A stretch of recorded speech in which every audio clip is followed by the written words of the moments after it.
Good evening, listeners. My name is Tamlyn Jade Naidoo, a religiously informed mental health therapist. I want to start with a question, one that might hit a little closer to home than we expect. So, how many of us feel guilty when we say no?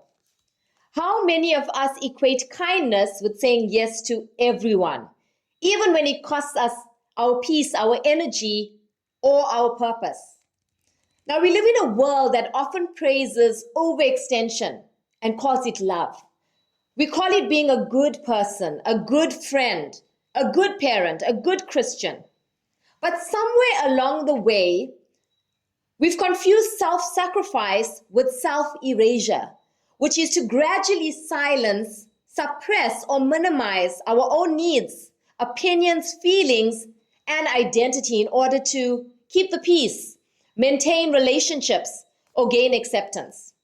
And so many of us, especially if you grew up in a home where love had conditions or where pleasing others kept the peace, you learn that saying no equals rejection.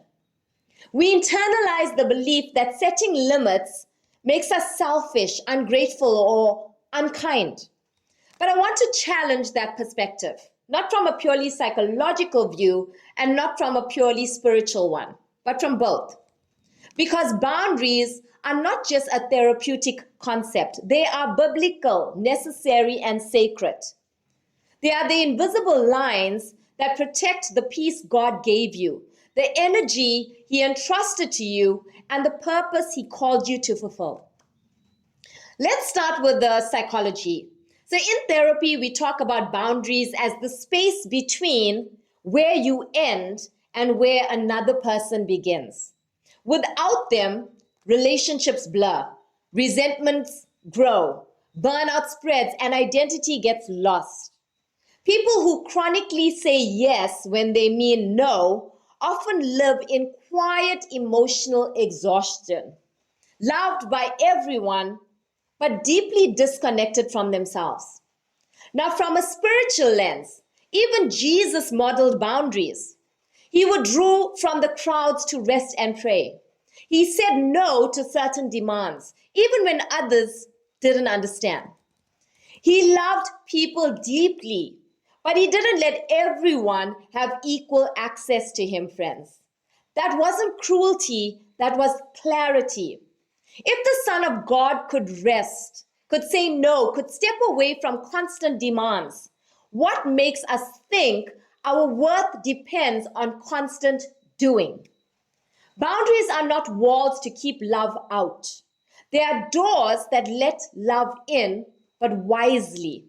They help us give freely, not resentfully. They remind us that saying no to others is often saying yes to God's best for us. So this evening, I want you to sit with this thought. You are not being unkind for protecting your peace. You are being wise. You are being whole. And you are honoring the truth that even kindness has limits. Not because love runs out, but because energy does. Boundaries are how we love like Jesus and live with psychological freedom. Now, many of us grow up believing that being a good person means never saying no. We taught directly or indirectly that love must always look like sacrifice, compliance, and self-denial. But psychologists, we call this pattern people-pleasing. It's not a personality trait. It's a learned survival strategy. It often begins in childhood. It's shaped by our early attachment experiences with our caregivers. So when our caregivers were unpredictable, emotionally unavailable, or harsh, we learned a painful but powerful lesson. If I can make you happy, maybe you'll stay. If I never upset you, maybe I'll be safe. If I meet everyone else's needs, maybe one day someone will meet mine. So we became the peacemakers, the fixers, the helpers. The children who smiled through hurt, apologized for things that weren't their fault, and carried emotional burdens far too heavy for their small shoulders. And here's the thing, those patterns don't just disappear in adulthood, they actually evolve. As adults, people pleasers often find themselves saying yes when their body is screaming no, taking on extra shifts at work, agreeing to help friends even when they're exhausted, staying silent in relationships where they feel unseen. We call it kindness, but underneath it's fear disguised as love. Fear of rejection, fear of conflict, fear of being unworthy if we stop earning other people's approval. Now, research in clinical psychology shows that chronic people-pleasing is linked to anxiety, burnout, depression, and low self-esteem because you spend your life performing love instead of receiving it. You become everyone's emotional caregiver, but no one's emotional equal.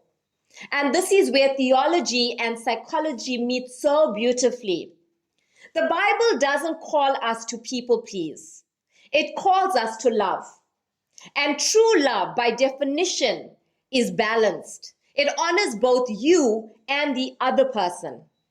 Jesus said, love your neighbor as yourself, not more than yourself, not instead of yourself, but as yourself.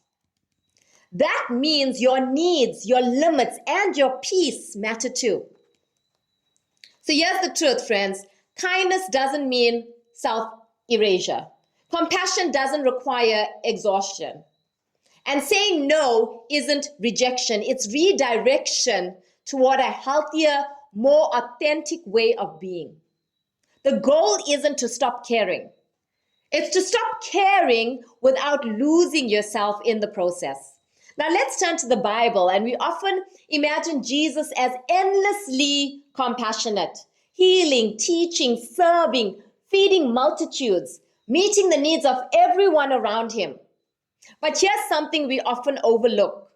Even Jesus, the ultimate example of love and service, set boundaries. He said no sometimes. He stepped away. He protected his peace and his purpose. In Mark 1, verse 35, it tells us, very early in the morning, while it was still dark, Jesus got up, left the house, and went off to a solitary place where he prayed. And in Luke 5, verse 16, it reminds us, but Jesus often withdrew to lonely places and prayed. Notice that word often. Not once, not occasionally, but often. Jesus understood something most of us still struggle with. You cannot pour from an empty cup. He didn't wait until he was exhausted to withdraw. He built rest into his rhythm. He knew that silence and solitude weren't signs of laziness or weakness. They were his secret to clarity, connection, and strength.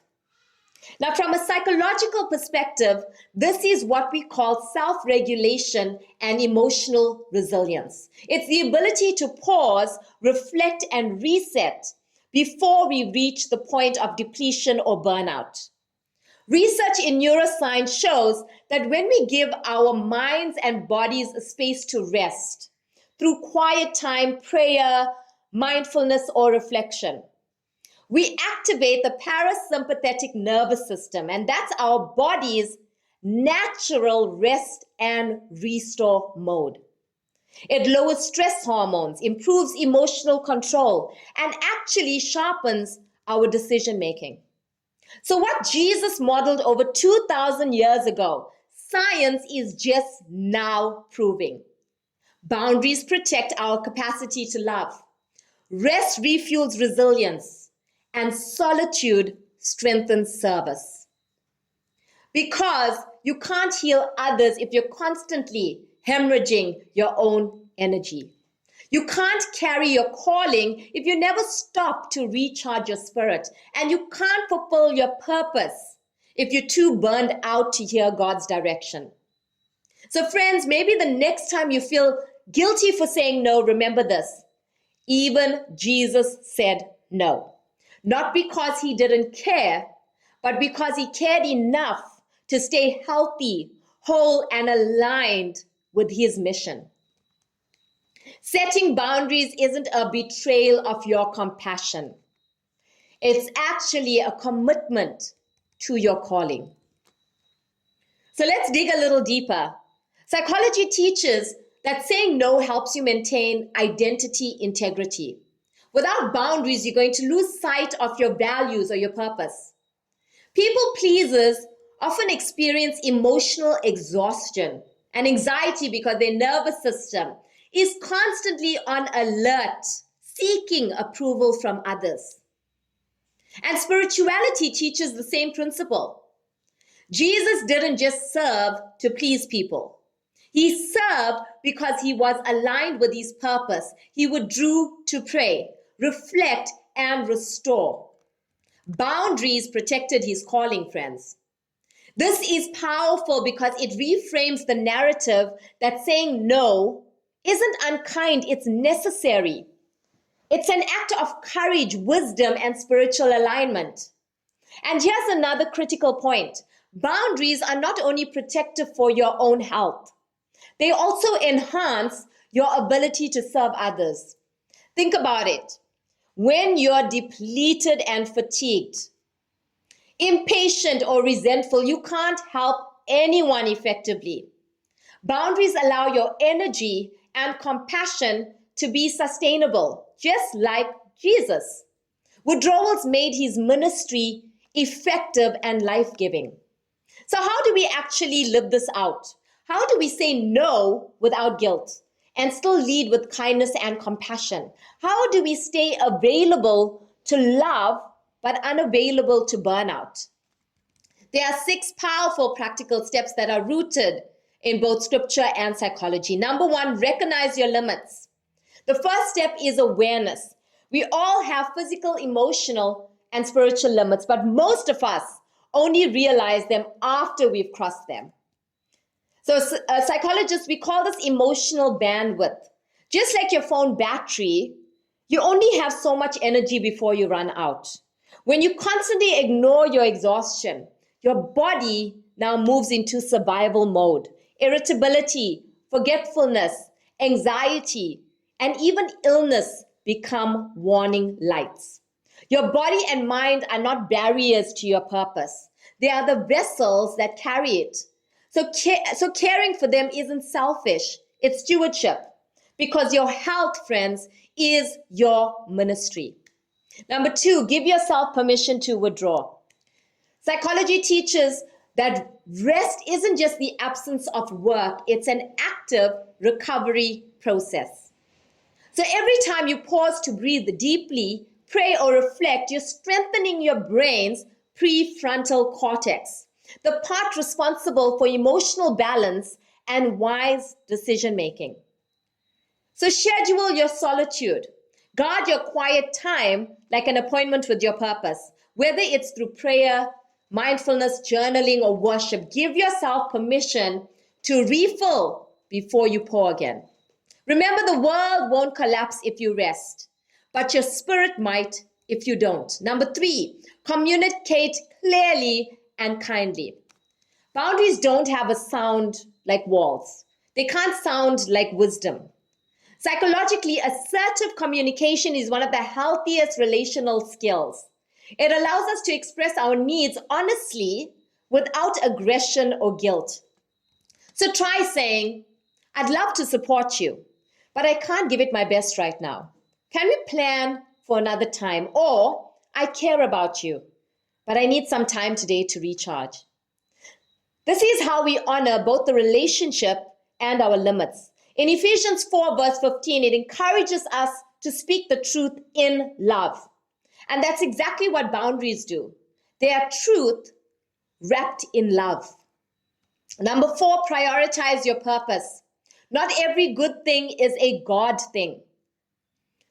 Psychologists, we call this values-based living, aligning your time, energy, and attention with what truly matters to you. When we lose that alignment, we experience emotional dissonance, that uneasy feeling of being busy but empty. So before saying yes, pause and ask yourself, does this align with my purpose, my values, and the season God has me in? Even Jesus, he said no to certain requests because they didn't align with his mission.